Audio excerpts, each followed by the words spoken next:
tunjukin proses pembuatan roti tawar nih. Yang ini beda. Ada butiran choco chipsnya. Jadi lebih mantap. Perusahaan bakery yang berada di daerah Jember, Jawa Timur ini memproduksi aneka roti, termasuk roti tawar sampai ribuan bungkus loh. Sebagai salah satu makanan sumber karbohidrat, roti tawar menggunakan tepung terigu sebagai bahan utamanya.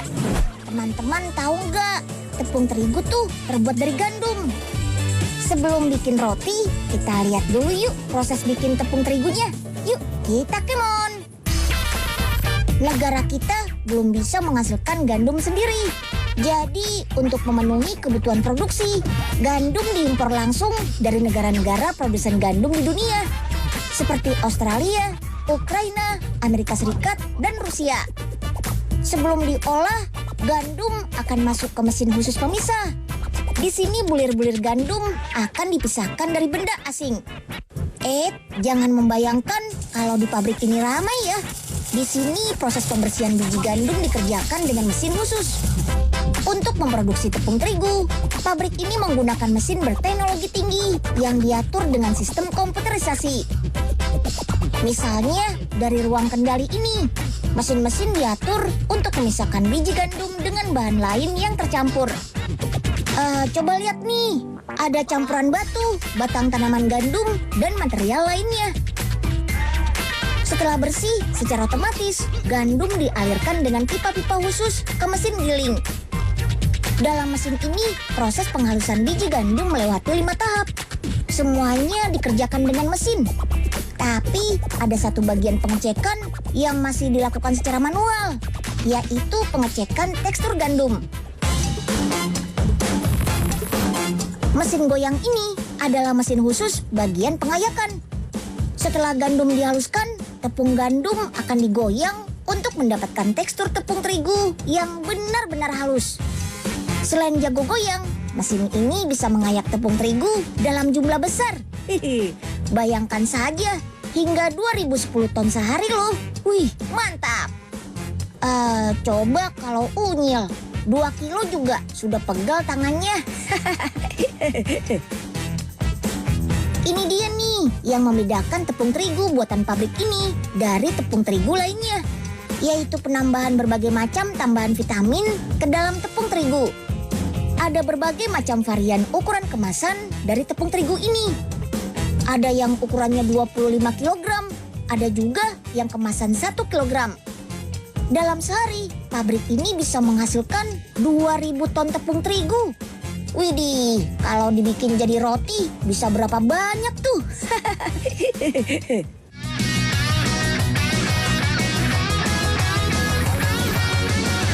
Nah, untuk membuat roti, kita campurkan adonan dengan tepung terigu dan es batu yang berfungsi untuk mempertahankan suhu dan menjaga adonan tidak mengembang di awal.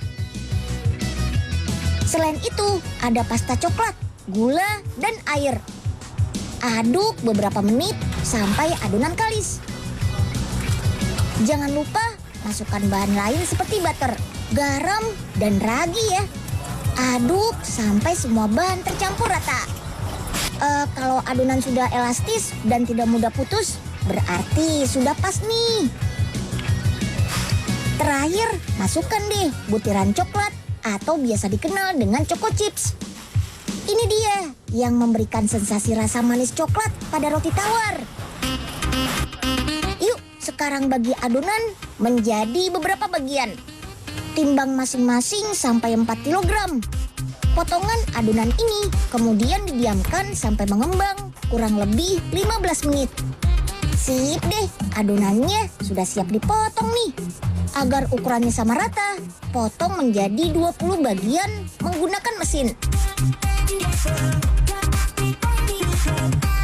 Untuk membentuk roti tawar, gulung adonan yang sudah dipotong menggunakan mesin agar bentuk gulungannya sama.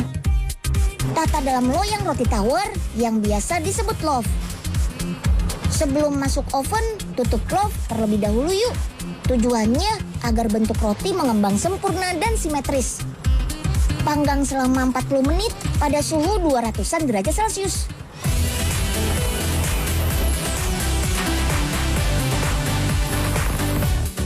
Roti tawar choco chipsnya sudah matang nih. Setelah matang, roti dalam loaf harus segera dikeluarkan ya. Wih, cepet banget kerjanya. Ada alasannya loh. Kalau kelamaan, bentuk roti akan berubah menjadi ramping. Jadi nggak bagus lagi deh. Sebelum proses lebih lanjut, diamkan roti tawar di ruang cooling. Diamkan sampai kurang lebih 5 jam. Lama penyimpanan harus pas. Jika terlalu lama, bisa mengeras. Jika terlalu cepat, bentuknya bisa meramping. Lanjut potong roti tawar balok ukuran 40-an cm menjadi 28 potong. Kemudian kemas dalam kemasan plastik. Masing-masing berisi 10 potong roti. Roti ini tahan sampai 5 hari setelah diproduksi.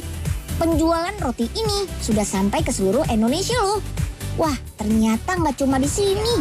Perusahaan ini juga memiliki beberapa pabrik lain di beberapa daerah. Wih, Profesor, bikin alat apaan lagi nih, Prof?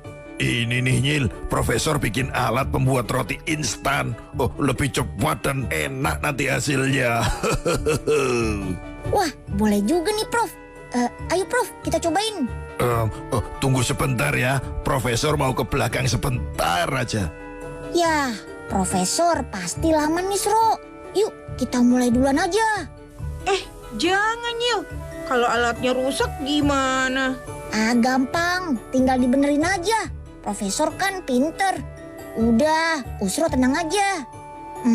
Pencet yang mana ya? Itu Sro, pencet yang itu aja. Yang ini Nyil. Aduh, Usra takut nih. Udah, pencet aja.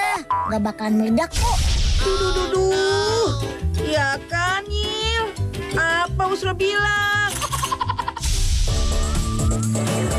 Kalau teman-teman mau bikin roti sendiri di rumah, bisa juga loh.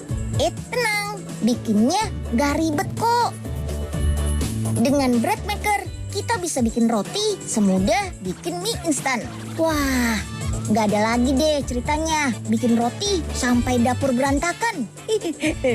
Gak perlu capek-capek ngulenin adonan roti. Dan gak perlu alat-alat berukuran besar seperti mixer dan oven. Yuk, langsung saja kita coba. Kali ini kita mau bikin soft Japanese sweetbread. Sebelumnya kita pasang dulu ya tangkai mixernya. Tuh, gampang kan? Sekarang tinggal kita masukkan deh semua bahan-bahannya ke dalam wadah ini. Nah, kalau buat roti secara konvensional kan prosesnya bertahap tuh. Kalau pakai bread maker ini, langsung saja kita masukkan semua. Jadi lebih praktis kan? Karena kita mau bikin jenis roti manis, kita pilih menu sweet. Butuh waktu sekitar 3 jam nih untuk membuat roti manis. Bread maker ini dilengkapi dengan 14 menu jenis roti loh. Mulai dari tahapan pembuatan hingga pengaturan waktu sudah otomatis. Asal bahannya sudah sesuai resep, dijamin gak akan gagal deh. Bread maker yang punya kapasitas 1 kg ini bisa dibilang punya fitur all-in-one. Mulai dari proses mixing, menguleni adonan, sampai proses oven bisa dilakukan hanya dengan 1 alat. Nah, sudah matang nih. Wih, bagus ya aslinya. Udah kayak baker profesional aja deh. Ya udah, langsung dikeluarin ya. Kalau kelamaan, nanti rotinya bisa basah karena kena uap air. Alat yang punya daya listrik 550 watt ini gak cuma bisa bikin roti loh, tapi bisa bikin selai juga. Nggak percaya? Yuk kita bikin. Kali ini kita bikin selai stroberi ya. Pertama, potong dulu stroberinya. Terus kita blender deh. Nah, kalau sudah, tinggal kita masukkan ke wadah bread maker dan pilih fitur jam atau selai. Terus tinggal kita tunggu aja deh sampai prosesnya selesai. Gampang kan? Bread maker ini memang cocok banget digunakan di rumah untuk keperluan konsumsi pribadi atau keluarga. Nah, gimana? Jadi semangat kan belajar bikin rotinya? Apalagi belajar membuat roti juga bisa meningkatkan kreativitas dan kepercayaan diri kita. Jadi nggak cuma bisa makannya aja ya.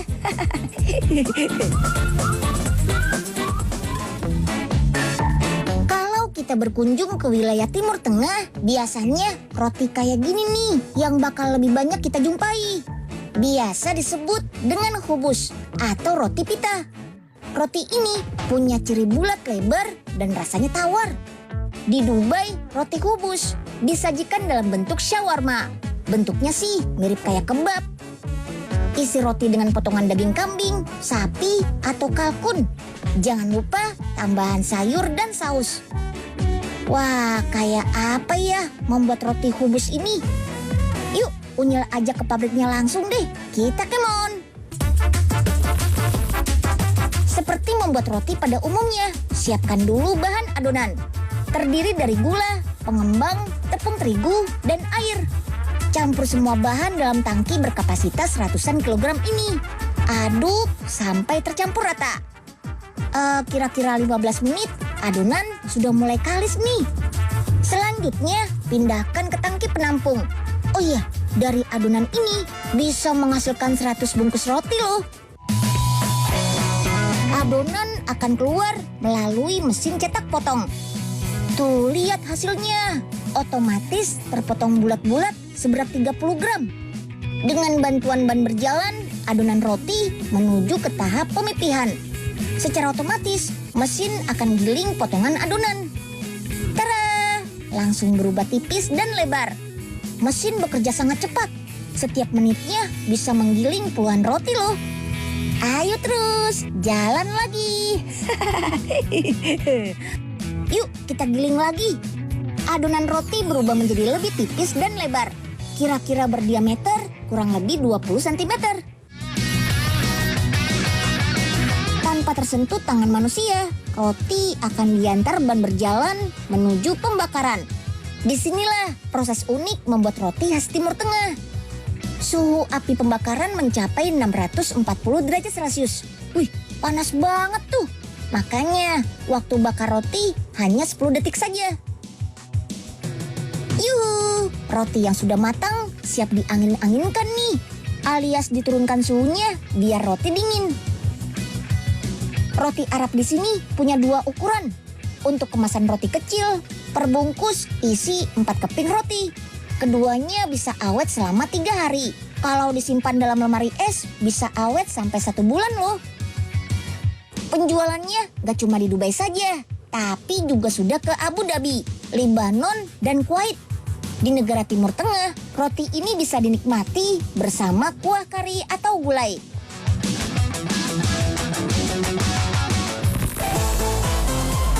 Temannya makan roti sih biasanya selai ya. Selai zaman now sudah banyak variannya nih.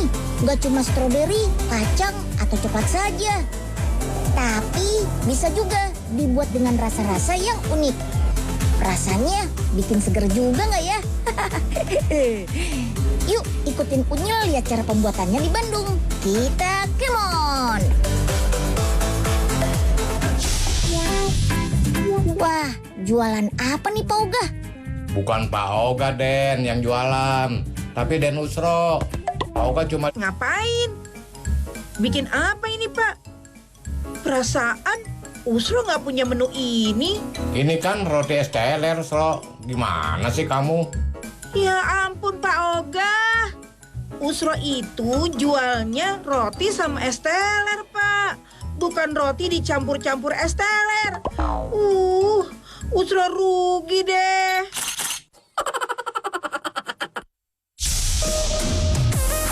Bahan utama selai es teler tentu saja dari buah pelengkap dalam es teler. Yap, alpukat mentega. Oke deh, keruk alpukatnya. Kekentalannya belum menyerupai selai nih. Jadi harus dimasak lagi selama 2 jam. Sambil dimasak, tambahkan juga coklat putih cair untuk memberi cita rasa manis. Nah, supaya mirip dengan rasa es teler, alpukat dan kelapanya saja nggak cukup. Tambahkan juga nangka yang sudah dimasak sebelumnya sampai kadar airnya berkurang. Selai es telernya sudah jadi nih. Masukkan ke mesin filling. Dalam sehari rumah produksi ini bisa membuat 50 sampai 100 toples untuk selai varian Esteller saja. Meski baru diperkenalkan tahun 2019, selai kekinian dari rumah produksi ini pengirimannya sudah sampai ke seluruh Indonesia, dari Sumatera sampai Papua. Cara penyimpanannya jangan dimasukkan ke dalam lemari es ya. Lebih baik simpan di ruangan yang sejuk dan kering. Selai ini bisa tahan sampai 10 bulan di suhu ruangan. Biar lebih kekinian lagi, selai ini nggak cuma dioles pada roti saja, tapi bisa juga jadi isian Napoleon cake. Wih, kebayangkan isian lumernya. Kita bikin bolunya dulu yuk. Masukkan 5 telur utuh, cake emulsifier, gula pasir, dan 5 kuning telur. Mixer kurang lebih 30 menit sampai adonan agak kaku. Oke, sekarang tuangkan bahan keringnya yuk. Ada susu bubuk, maizena, tepung terigu, baking powder, dan mentega cair. Mixer lagi selama 5 menit. Adonan sudah tercampur rata tuh. Baru deh kita tuangkan pada loyang. Ratakan sampai loyangnya terisi penuh ya. Panggang selama 15 menit. Wah, bolunya sudah matang nih. Buat isiannya, tambahkan puff pastry. Terus oleskan selainya deh. Ada 4 rasa nih, yaitu coklat, cookies and cream, Thai tea, dan bintang utamanya Esteller. Nggak boleh ketinggalan dong. Gulung bolunya sampai menutupi semua bagian isinya ya. Terakhir, supaya lebih cantik, hias dengan coklat leleh. Terus taburkan koko chip dan sprinkle. Tada! Cake Napoleon dengan selai kekinian siap menemani waktu santai teman-teman di rumah. Yummy! Semakin unik rasanya, makin bikin penasaran untuk mencobanya ya. Tapi selain bisa menikmati rasa selai Esteller, kita juga dapat kandungan vitamin dan antioksidan dari alpukat yang berguna untuk menjaga kekebalan tubuh dan kecantikan loh.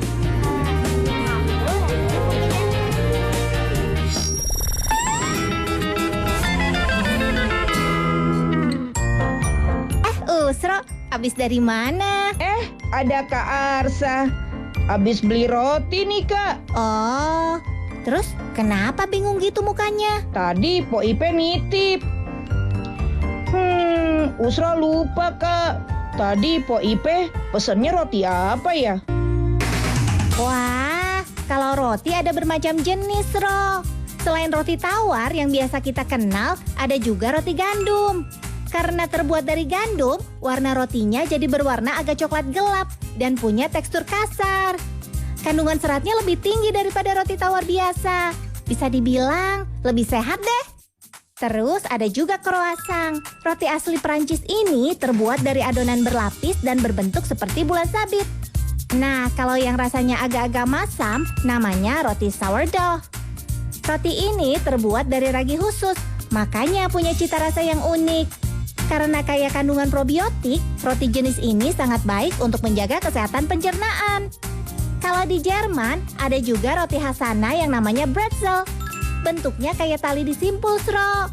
Rasanya juga unik, asin-asin manis gitu. Nah, Mpok Ipe nitip yang mana, Sro? Duh, Usra lupa nih, Kak. Ya udah, tanya dulu aja, Ki, biar pasti.